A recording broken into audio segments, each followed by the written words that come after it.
Boa noite a todos. Boa noite. Hoje é exatamente 5 de dezembro de 2022. Estamos nós reunidos para estudarmos a obra Lázaro Redivivo.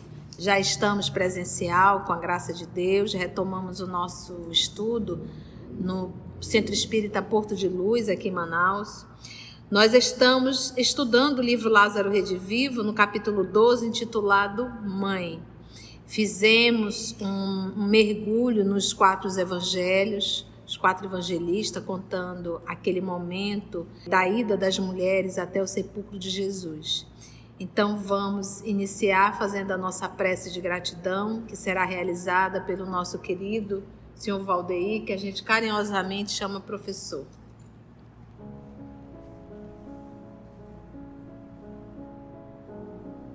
Senhor Jesus, Mestre querido,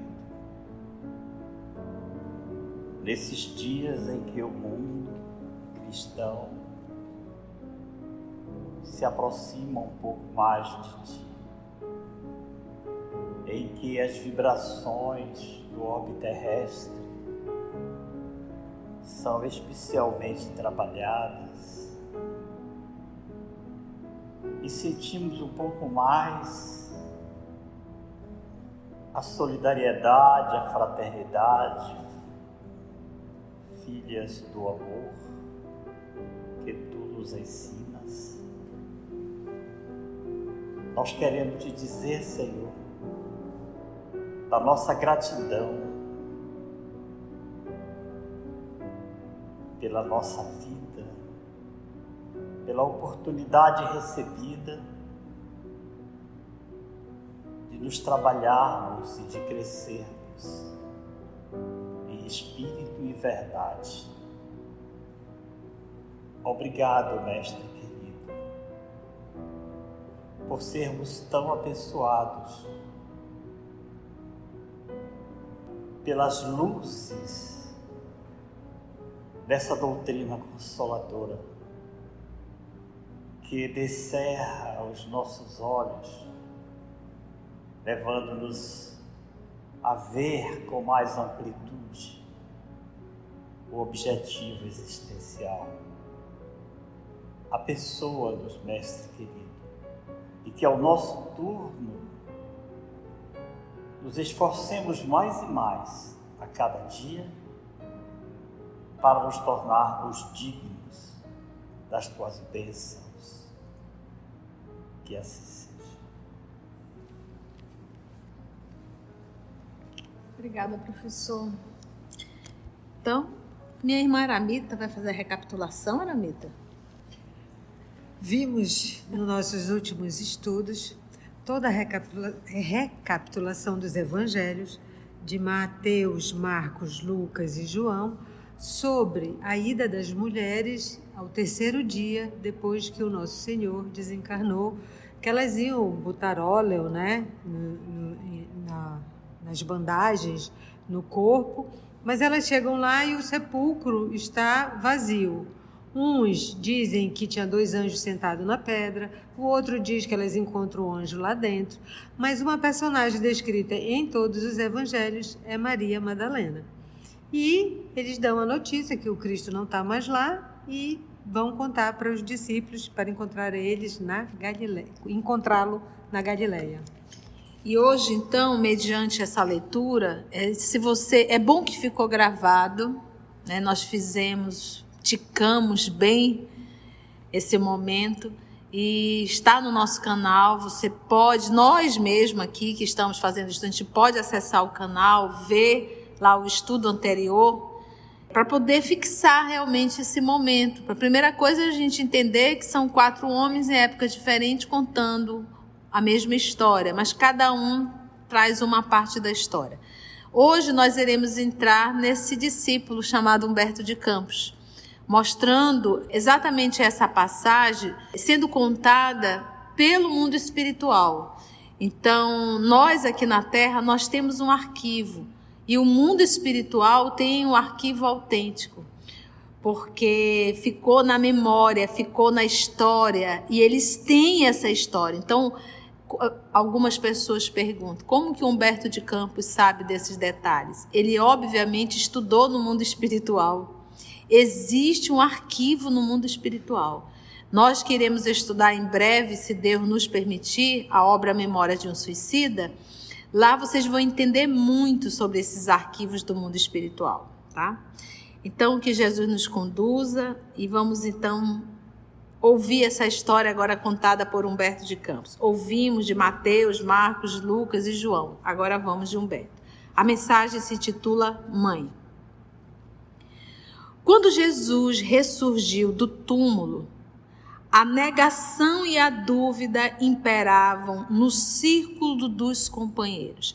Apesar do nosso Senhor Jesus Cristo ter avisado a todos os discípulos que ele iria retornar, uma vez Jesus tendo sido crucificado e se entregou como um cordeiro, eles naquele momento olhavam para Cristo como um derrotado, como um ser fraco, apesar de terem acompanhado todas as curas e todos os prodígios que Jesus realizou.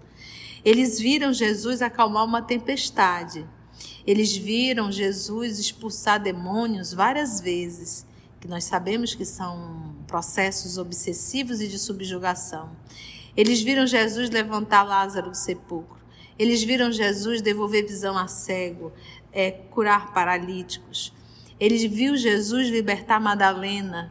Então foram tantas e tantas grandiosidades nas realizações do nosso Senhor Jesus, mas naquele momento eles não acreditavam que Jesus poderia ressurgir. Então, o que seria esse ressurgir? Era Jesus se comunicar. Jesus, depois de morto, né, o corpo físico, ele voltar de novo para conversar. Porque a palavra, tanto é que o Humberto ele coloca ressurgir, ele não usa nem o ressuscitar, porque o conceito do ressuscitar é o espírito voltar na carne, na matéria, né? E isso realmente é impossível, seria contra uma lei divina. O corpo do Cristo não sabe o que foi feito com o corpo, ele desapareceu. Não sabe. Mas quando Jesus aparecia, não era no corpo de carne, era naqueles corpos ali bem falados, corpos celestes falados por Paulo de Tarso, nas cartas de Paulo. Então, nós estamos falando aí da apresentação do Cristo no seu corpo perispiritual. E algumas vezes apenas aparecendo. Na semana passada nós vimos, quando ela tenta pegar a Madalena, o que Jesus diz? Não toque-me. Eu ainda não estive com meu Pai. Mas quando ele encontra com os discípulos, que ali está incluindo entre os discípulos Tomé, ele diz a Tomé, toque minhas feridas. Então, como todos ali estavam vendo Jesus, a gente sabe que era uma materialização. Ele estava materializado ao ponto de ser até tocado. No caso da Madalena, uma aparição naquele momento. Tanto é que só ela conseguia vê-lo. Ela estava ali, só ela o viu. Então, subentende ali uma aparição. E já com os discípulos e tantas outras vezes, nós vamos vê-lo mais na frente, nos 500 da Galileia, onde várias pessoas viram nosso Senhor Jesus, né? Essa coisa da negação e da dúvida me surgiu agora na mente, que é assim, né? Eles conheceram o Senhor, acompanharam o Senhor, viram todas as coisas, e fazendo uma ligação para a gente estuda, a gente vê as histórias do Cristo, né? A gente acredita, a gente diz que estamos junto com Ele, mas na hora das primeiras dificuldades, na hora dos verdadeiros reveses ou das provações, a primeira coisa que nos assalta, tal qual os discípulos, é a negação e a dúvida, né? Isso é uma lição para a gente aprender a confiar e acreditar que nenhuma promessa do nosso Senhor Jesus foi em vão, né? E em verdade, a Mita traz o puxão de orelha e eu vou descer a chibata. Todos os dias, quando nós temos atitudes contrárias ao Evangelho, a gente está negando Jesus. Todos os dias a gente nega o Cristo com as nossas atitudes. Porque a gente está dizendo assim, eu confio muito mais na minha escolha do que em tudo aquilo que o Senhor me ensinou. Então eu quero fazer do meu jeito, logo isso é uma negação. Vamos lá então, gente, olha.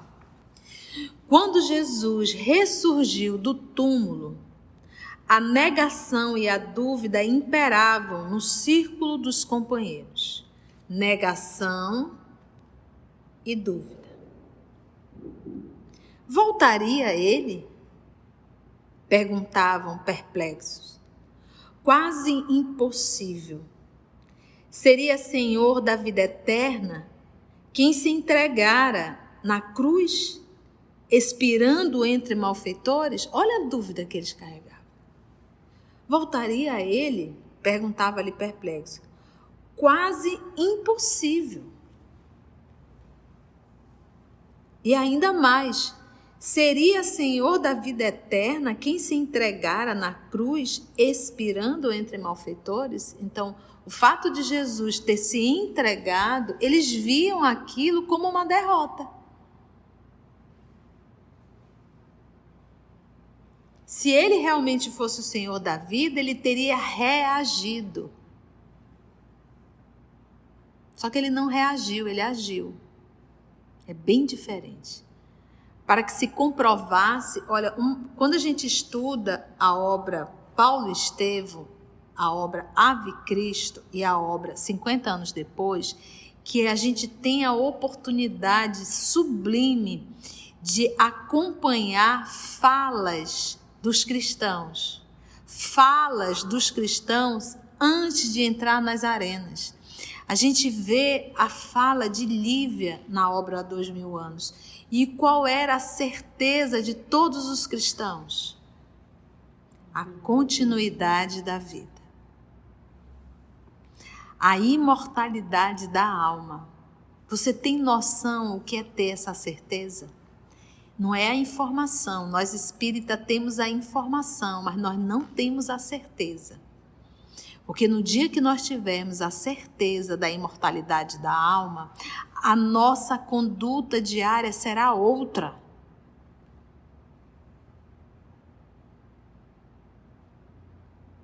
Bem diferente da nossa. Porque se eu tenho a certeza da imortalidade da alma, os meus valores são outros.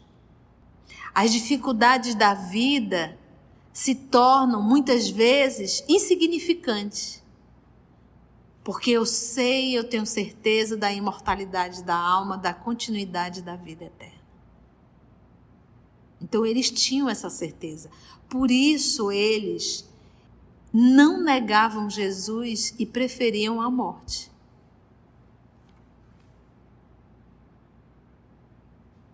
Sem medo. Maria Madalena ou Magdala é uma questão de pronúncia, e o termo Madalena Magdala é porque era da aldeia, ela era da aldeia de Magdala. Então, como Jesus era chamado Jesus de Nazaré, porque ele era da aldeia de Nazaré. Então, quando a gente fala de Nazaré, de Magdala, Dalmanuta, a gente está falando ali de aldeias dentro da Galileia, que era o norte ali da Palestina. Então, Maria de Madalena, porque não era... Maria de Magdala não era como se fosse um sobrenome. Né? Você vê que Maria era um nome muito comum. Por exemplo, a mãe de Jesus, ela era chamada como? Maria de Nazaré. Porque ela era da aldeia de Nazaré. Jesus de Nazaré, ele era da aldeia de Nazaré. Jesus, o carpinteiro, porque a profissão dele era carpinteiro. Também ele era chamado de Galileu, porque ele era da Galileia. Também era chamado judeu, porque ele era de Belém, de Judá, logo chamado judeu. Maria Madalena, porém, a renovada, ele está falando de quem? Da prostituta ou da mulher adúltera? A prostituta. Fique bem claro, é a prostituta. Tá? Não confunda a Madalena com a adúltera, tá? São duas mulheres diferentes, vivendo situações específicas, bem diferentes, tá bom? Maria Madalena, porém, a renovada, vai ao sepulcro de manhãzinha. Então, Humberto de Campos está contando que quem vai, ela vai acompanhada? Está dizendo que ela está indo o quê? Sozinha. Então, bate com qual evangelho? O de João. Porque o de Mateus vai 2 mulheres e Madalena, vai Madalena e outra mulher, o de Marcos 3 mulheres, o de Lucas 3 mulheres, e de João aparece essa história específica dizendo da ida de Madalena. E de manhãzinho, bem cedinho, de manhãzinho não é 7 horas não, tá? Põe aí umas 4h30, 5 horas da manhã. E maravilhosamente surpreendida, vê o mestre, ajoelhando-se-lhe aos pés. Ouve-lhe a voz repassada de ternura, porque ele diz, Maria.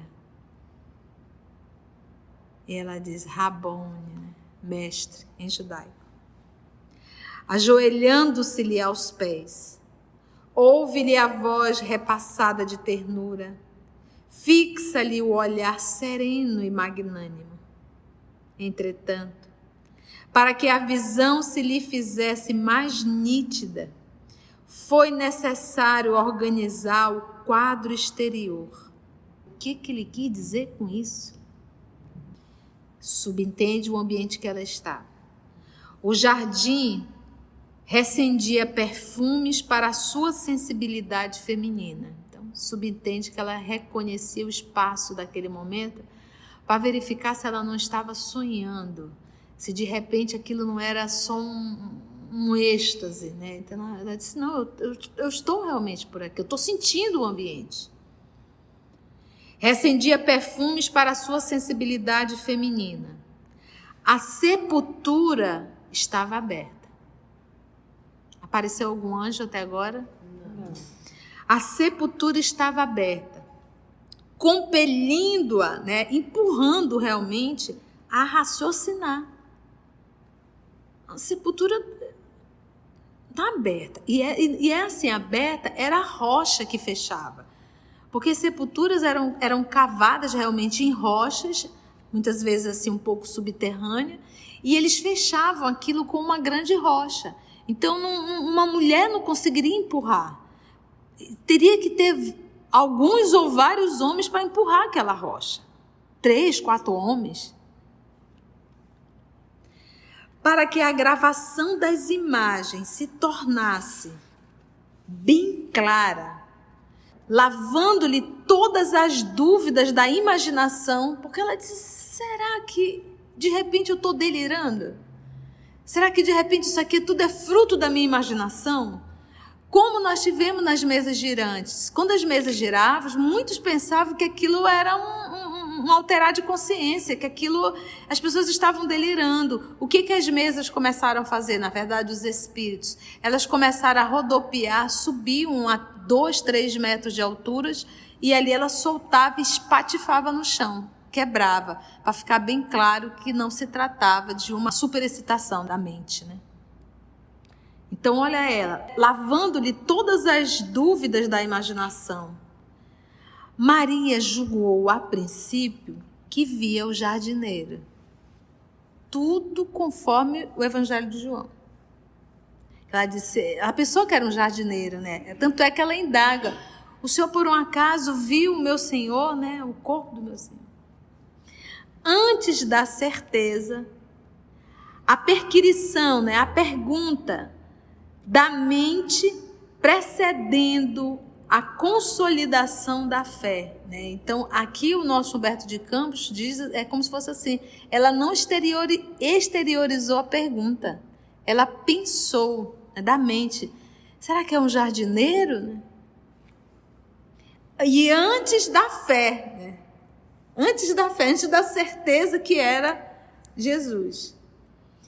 Embriagada de júbilo, embriagada de alegria. Imagina, gente. Ela que dias antes chorou convulsivamente ao pé da cruz. E ela sempre, no livro Boa Nova, ela pergunta, ela diz, Senhor, e quando o Senhor for, o que será da gente? Ela faz essa pergunta a ele. Então, imagina a Maria de Madalena, ela achou o amor em Cristo. O amor que ela nunca experimentou. E de repente ela perdeu aquele amor. Então imagina o vazio existencial dentro dela. A alegria de viver de Madalena era estar perto de Jesus. Até ela descobrir que ela poderia encontrar Jesus em cada ser necessitado. Antes da certeza, a perquisição da mente precedendo a consolidação da fé. Embriagada de júbilo, a convertida de Magdala, e aqui ele coloca agora com G, né? Ainda há pouco ele escreveu Madalena, aqui ele coloca Magdala, transmite a boa nova. Boa nova é a boa notícia aos discípulos confundidos. Eles estavam ali meio atarantados mesmo, né? Os olhos sombrios de quase todos se enchem de novo brilho, porque eles estavam apavorados. Agora olha só aqui, outras mulheres, como Joana de Cusa, olha lá, esposa de Cusa, a gente vai conhecer Joana no Boa Nova, tem um capítulo só de Joana de Cusa. Outras mulheres como Joana de Cusa e Maria, mãe de Tiago, bate certinho com o evangelho de Mateus e de Marcos. Então, tem outras mulheres, vamos ver o que aconteceu. Outras mulheres, como Joana de Cusa e Maria, mãe de Tiago, dirigem-se ansiosas para o mesmo local, conduzindo perfumes e preces gratulatórias. Então, ou seja, quem foi primeiro? Madalena.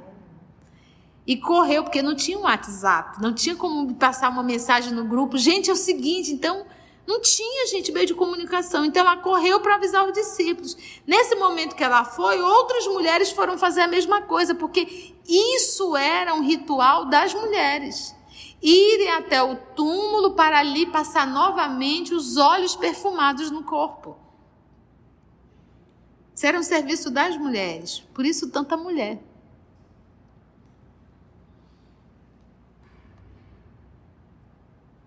Conduzindo perfumes e preces gratulatórias. Não enxergo o Messias, mas entidades resplandecentes lhes falam do mestre que partiu. Então aqui aparece quem? Os anjos. E ele usa o termo, quem são eles? Entidades. Porque eu acho tão interessante algumas pessoas que se dizem estudantes do Evangelho negarem a doutrina espírita, negarem a comunicabilidade dos espíritos, negarem que um espírito pode se tornar visível, palpável. Como pode isso? Como pode isso? E aqui a gente está vendo quantos fenômenos aqui que a doutrina nos ensina. Que a doutrina é a terceira revelação. Quantos? Então, aqui existiram as mulheres? Existiram. Então, Mateus está certo, Marcos está certo, Lucas está certo e João também. Cada um contou uma parte da história. Então, Madalena foi primeiro, correu e foi dar o aviso aos discípulos. Enquanto ela está indo, um novo grupo está chegando. Agora, olha o amor de Madalena e a confiança. Ela foi só. E eu disse no estudo passado, olha, eu acho muito improvável ela ter ido só. Ela foi sozinha. Aqui o Humberto confirma, ela foi só. Como é que ela ia movimentar a pedra? Não me pergunte. E sem medo.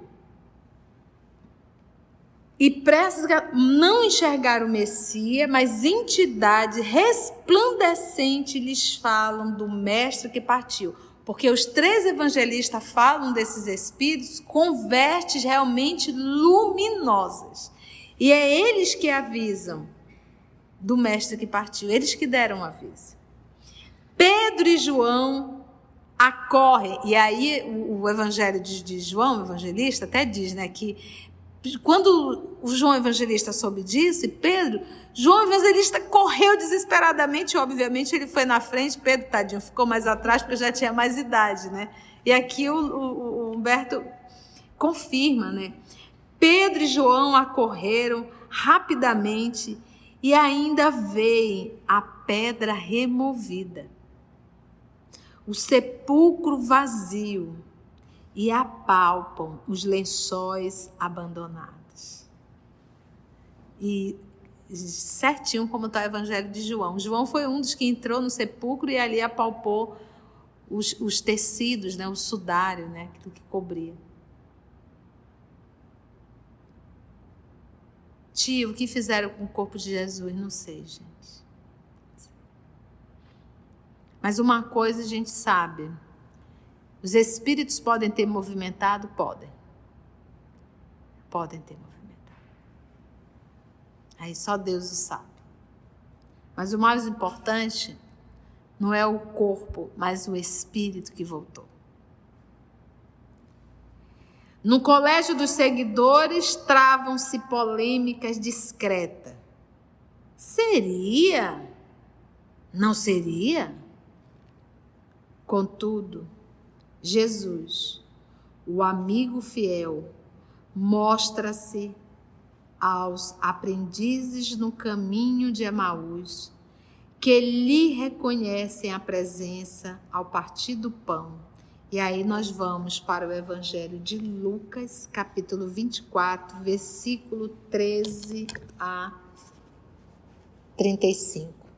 Cenas do próximo capítulo. Então, no nosso próximo estudo, nós vamos conhecer essa passagem aqui que está no Evangelho de Lucas, capítulo 24, versículo de 13 a 45. Tudo que nós vamos ver daqui para frente já foi depois da morte do nosso Senhor Jesus Cristo, tá bom? Do assassinato, né? Da crucificação dele. E a gente vai ver esse encontro aqui com os discípulos de Emaús. É tão lindo essas histórias e quantas aparições do nosso Senhor Jesus depois da sua crucificação. Mas isso vai ficar para o nosso próximo estudo. Foi bom, gente? Foi. Né? Algum evangelho está errado? Nenhum. A gente só tem que entender que cada um conta uma parte específica, tá bom? Antes de orarmos em agradecimento, vamos ouvir algumas considerações da tia que destacamos neste estudo para a reflexão dos ensinamentos. Vamos aos destaques da tia? Nós aqui na Terra, nós temos um arquivo e o mundo espiritual tem um arquivo autêntico. Existe um arquivo no mundo espiritual. Porque o conceito do ressuscitar é o espírito voltar na carne, na matéria, né? E isso realmente é impossível, seria contra uma lei divina. Quando Jesus aparecia, não era no corpo de carne. Então, nós estamos falando aí da apresentação do Cristo no seu corpo perispiritual. Quando ele encontra com os discípulos, que ali está incluindo entre os discípulos Tomé, ele diz a Tomé, toque em minhas feridas. Então, como todos ali estavam vendo Jesus, a gente sabe que era uma materialização. Ele estava materializado ao ponto de ser até tocado. Com Madalena, uma aparição naquele momento. Tanto é que só ela conseguia vê-lo. Todos os dias, quando nós temos atitudes contrárias ao Evangelho, a gente está negando Jesus. Se eu tenho a certeza da imortalidade da alma, os meus valores são outros. As dificuldades da vida se tornam, muitas vezes, insignificantes. Algum evangelho está errado? Nenhum. A gente só tem que entender que cada um conta uma parte específica, tá bom? Assim, concluindo o nosso estudo de hoje e agradecendo o nosso Mestre Jesus por mais este momento de aprendizado, vamos orar? Então, assim, agradecemos ao nosso Senhor Jesus aos amigos espirituais aqui presentes, a Deus, nosso Pai. E se Ele, nosso Pai, nos permitir, até o nosso próximo encontro, que entraremos no Evangelho de Lucas, capítulo 24. Graça te damos, Senhor.